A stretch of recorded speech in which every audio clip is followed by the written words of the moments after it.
इनायत अली चंद seconds तक पुरसोच अंदाज में अपना घड़ा सा सर हिलाता रहा। वो अब इस नतीजे पर पहुंच गया था कि बड़ी सरकार से रब्ता करना ज़रूरी है। इसने इमरान से 2-3 सवाल मजीद पूछे, फिर मोबाइल फ़ोन निकाला और इब्रार सिद्दीकी का नंबर मिला। वो इब्रार से बात करने लगा। इसने इब्रार को हमारी आमद के बारे में बताया, हमारे नाम बताए और हमारे माल की तफसील बताई। जी हाँ जी कहते कहते 8 पीस और हैं, बिल्कुल यही साइज़ है, एक ही सोर्स से मिले हैं। जी कीमत ज़्यादा बता रहे हैं, आपसे मिलना चाहते हैं। इनायत अली ने 15-20 मिनट खामोश रहकर दूसरी तरफ से दी जाने वाली हिदायत सुनी, फिर बोला, ठीक है जनाब, मैं ले आता हूँ इनको, 1 घंटे के अंदर पहुँच जाते हैं। ओके जी। फ़ोन बंद करके वो बोला, सिद्दीकी साहब आमतौर पर इस वक्त मिलते नहीं हैं, लेकिन आज जल्दी घर आ गए हैं। मेरा ख्याल है कि हमें चलना चाहिए। टैक्सी पकड़ने और वहाँ पहुँचने में 1 घंटा तो लग जाएगा। कुछ ही देर बाद हम इनायत अली के घर से रवाना हो रहे थे। हमारी कार इनायत अली के दरवाजे से बस 15-20 कदम के फासले पर खड़ी थी, मगर हम इसके पास से बेगानों की तरह गुजर गए। इमरान क्या करने जा रहा था, इस बारे में इसने कुछ तो मुझे बताया था और कुछ अभी तक नहीं बताया था। मैं इसके बीमार फुफीजाद शराकत की हैसियत से इसके साथ था। मेरी बीमारी को हकीकत का रंग देने के लिए इसने मेरी एक कलाई के वरीद में कैनोला भी लगवा दिया था। इसे टेपों से मेरी कलाई के साथ चिपकाया गया था। इससे ये जाहिर करना मकसूद था कि मुझे अस्पताल में इंजेक्शन वगैरह लगते रहे हैं। इसके अलावा इमरान के पास एक तकरीबन 5 इंच लंबा स्टाइलिश सा सिगरेट लाइटर भी था। मुझे पता था कि इमरान बहुत कम सिगरेट पीता है और मुस्तकिल तौर पर लाइटर वगैरह अपने पास नहीं रखता था। अब अगर ये लाइटर इसकी जेब में मौजूद थे तो इसकी कोई ख़ास वजह थी। हम तकरीबन 2 फरलांग तक पैदल ही चलकर शहर की इस नवाही बस्ती से निकल आए और सड़क पर से टैक्सी ले ली।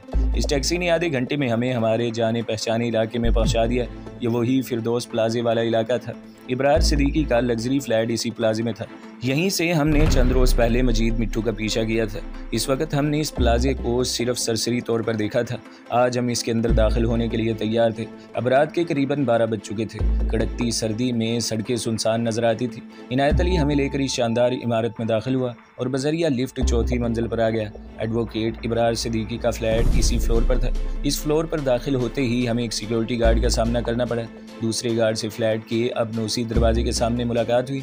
इनायत अली हमारे साथ मौजूद था। इसके बावजूद मेटल डिटेक्टर के जरिए हमें चेक किया गया और जेबें वगैरह टटोली गई। आखिर हम 3 बेडरूम्स वाले इस वसी फ्लैट में दाखिल हो गए। खिड़की नाक और उकाबी आंखों वाले खतरनाक सूरज शख्स ने हमें नशिस्तगाह में बिठाया। बाद मालूम हुआ कि यही सिद्दीकी का खास कारिंदा सुल्ताना है। वो बेहद चौकस और तेज़ तर्रार शख्स दिखाई देता था। मुझे इससे अजीब तरह की बू निकलती महसूस हुई, जैसे वो इंसान ना हो, कोई जानवर हो। हमारे साथ इसकी कोई बात नहीं हुई। थोड़ी ही देर बाद हमने इब्रार सिद्दीकी को अंदर दाखिल होते देखा। हम उठ कर खड़े हो गए। इब्रार सिद्दीकी एक तनोमंद शख्स था। इसने एक तरफ मांग निकाल कर बाल बनाए हुए थे, ताहम दाढ़ी खुदरू रखी हुई थी और खासी लंबी थी। वो पतलून कमीज़ में था। उम्र यही कोई 35 साल रही होगी। इसके हाथ में नहायत चमकीले दाने वाली एक छोटी सी तस्बीह भी थी, जो इसने हमसे मुसाफा करने के बाद सामने शीशे की तपाई पर रख दी। इनायत अली ने बड़े मुअद्दबाना अंदाज में इब्रार सिद्दीकी से हमारा मुख्तसर तारुफ कराया। इस दौरान में इब्रार सिद्दीकी बस अपना सर हिलाता रहा। वो कुछ चुप चुप दिखाई देता था, आंखें भी सुर्खी मैल थी। अंदाज़ा होता था कि इसकी ये कैफियत मौजूदा सूरत हाल की वजह से है। वो कवल पर फरीफ्ता था और इससे शादी करने की पूरी प्लानिंग कर चुका था, मगर अब इसकी ये सारी प्लानिंग मलिया मेट हो चुकी थी। जो कुछ हुआ आनन फानन हुआ था। कवल अपनी वालदा समेत रोपोश हो चुकी थी और तो और कवल का भाई कादिर भी हाथ से निकल चुका था। तारुफ ख़त्म हुआ तो इब्रार सिद्दीकी ने अपनी गूंजदार आवाज़ में हमसे 2-4 सवाल पूछे। इमरान इन सवालों के लिए पूरी तरह तैयार था। इब्रार का अहम सवाल यही था कि मजीद मिट्टू से हमारा राब्ता कब और कहाँ हुआ था। इमरान ने इसका तसल्ली बख्श जवाब दिया। इब्रार ने हमें पीस दिखाने के लिए कहा। इमरान ने एक बार फिर दबे दबे जोश के साथ गर्म चादर के अंदर अपने हाथ को हरकत दी और जुड़ाव शेर का मुजस्मा फलाफीन के कपड़े से निकालकर इब्रार सिद्दीकी के सामने कर दिया। इब्रार ने बज़ाहिर आम नज़रों से मुजस्मे को देखा, मगर इसके चेहरे पर शौक की एक चमक उभरी थी। वो पोशीदा नहीं रह सकी। वो माहिराना अंदाज में पीस के 0 बम पर अपनी उंगलियां चलाकर देखता रहा। तब जेब से ऐनक निकाली और अपना रुख रोशनी की तरफ करके मजीद बारीक बीनी से इसका जायज़ा लेने लगा। मुझे उम्मीद नहीं थी कि वो हमारे लिए किसी तरह का तकल्लुफ़ करेगा, लिहाजा जब इसने मुलाजिम को चाय का कहा तो मुझे थोड़ी सी हैरत हुई। इसके साथ ये एहसास भी हुआ कि इस गट्टे या पीस की असल कदर कीमत बहुत ज़्यादा है।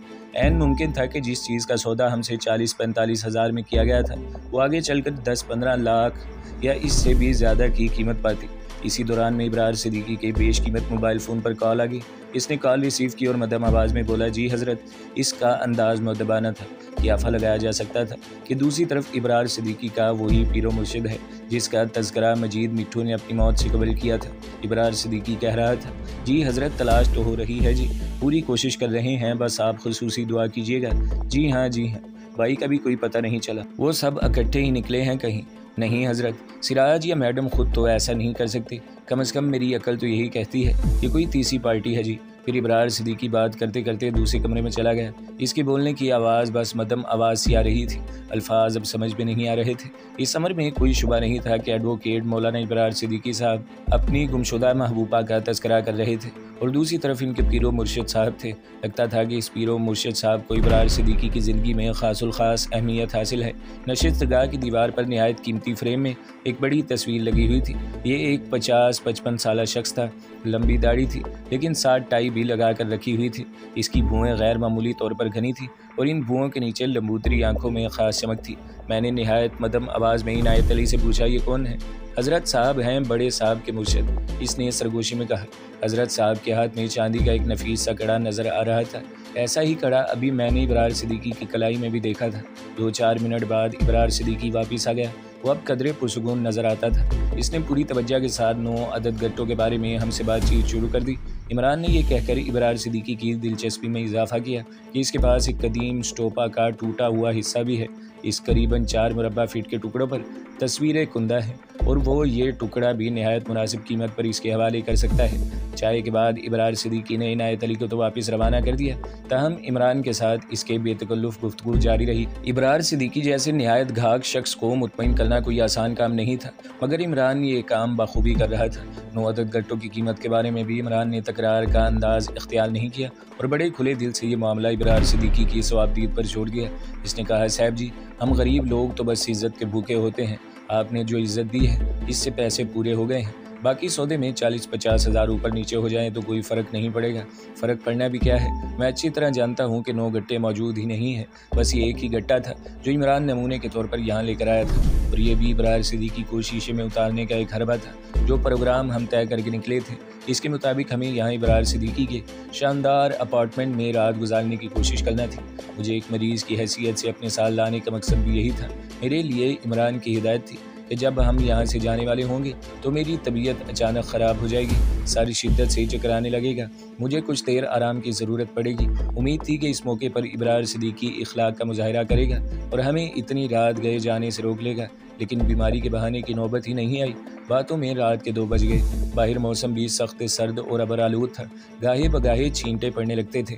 इब्रार सिद्दीकी को गवारा नहीं हुआ कि हम इतनी कीमती गट्टे के साथ इतनी रात गए वापस जाएं। इसने रात का बाकी हिस्सा हमें फ्लैट में ही गुजारने की ऑफर दी। इमरान ने दोबारा इनकार करने के बाद बड़ी इनकसारी से कबूल कर ली। नशीसगाह के साथ एक छोटा कमरा इस अपार्टमेंट के मेहमान खाने के तौर पर इस्तेमाल हो सकता था। यहाँ भी कालीन मौजूद था, TV, gas heater, attach bathroom और दीगर सहूलतें भी मुहैया थी। इस कमरे की एक दीवार पर भी हजरत जी की बड़ी सी पोर्ट्रेट आवेजा थी। एक मुलाजिम ने हमारे सोने का इंतज़ाम कर दिया। हम डबल बेड पर ईरानी कंबल ओढ़ कर लेट गए, मगर सोना किस काफिर को था।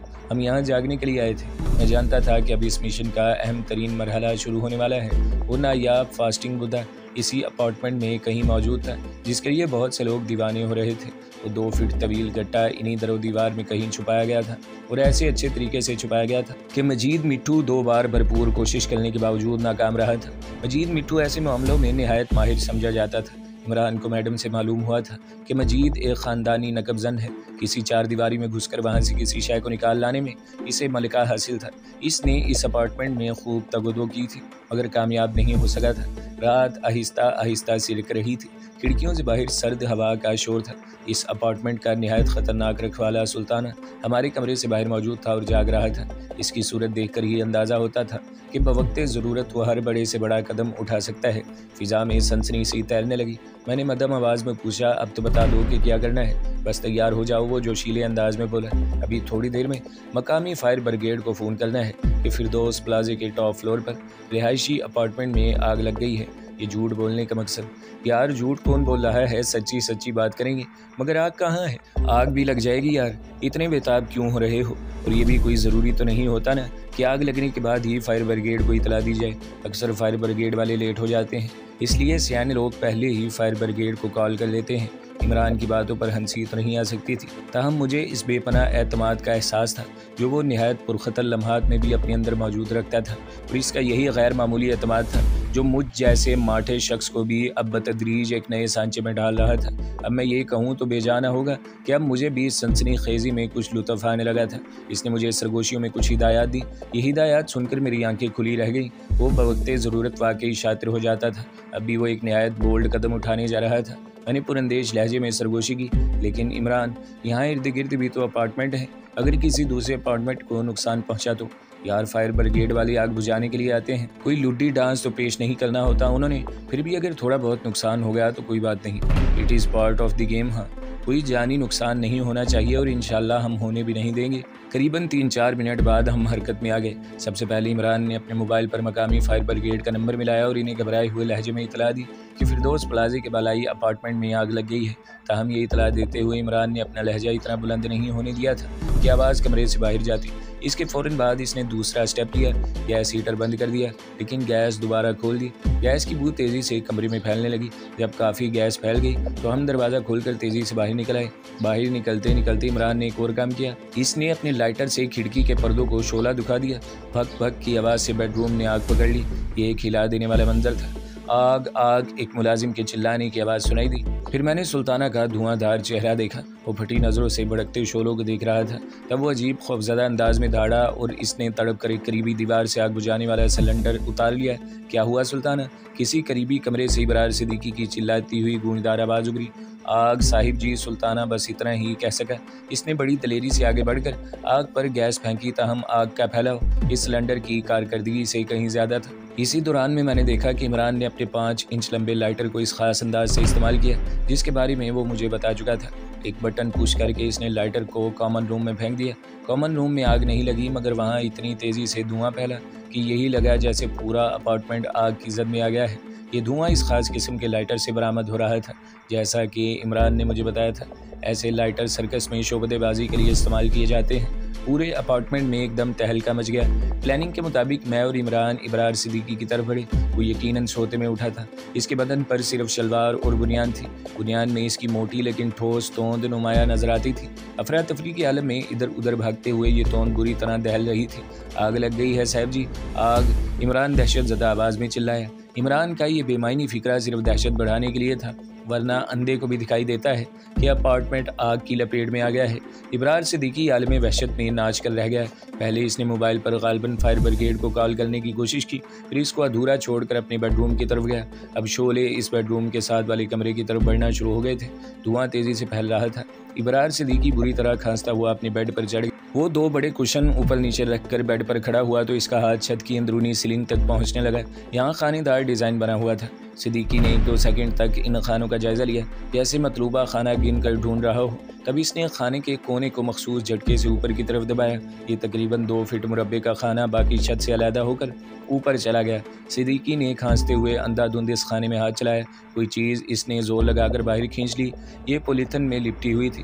यकीनन ये वही 2 फीट ऊंचा फास्टिंग बुदा था। मैडम सफूरा और मजीद मिट्टू वगैरह के बकौल एक नायाब और बेदाग पीस ऑफ आर्ट था। इब्रार सिद्दीकी ने इस नादर एंटार्क्टिक को हर आंख से छुपा कर रखा हुआ था।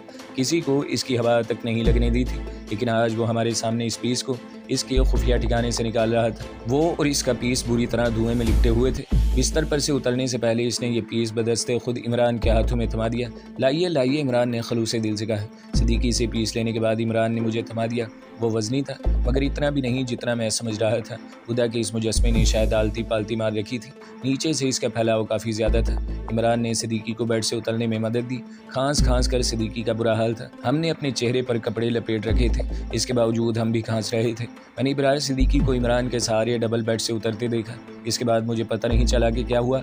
ज़ाहिर यही लगा कि इब्रार सिद्दीकी तेवरा कर औंधे मुँह गिर गया है। शायद इसे ठोकर वगैरह लगी है। ताहम ये इम्कान भी था कि इमरान ने इसे ज़रब लगाई हो और मरे को मारे शाह मुदार के मुस्ताक इसे लंबा लिटा दिया हो।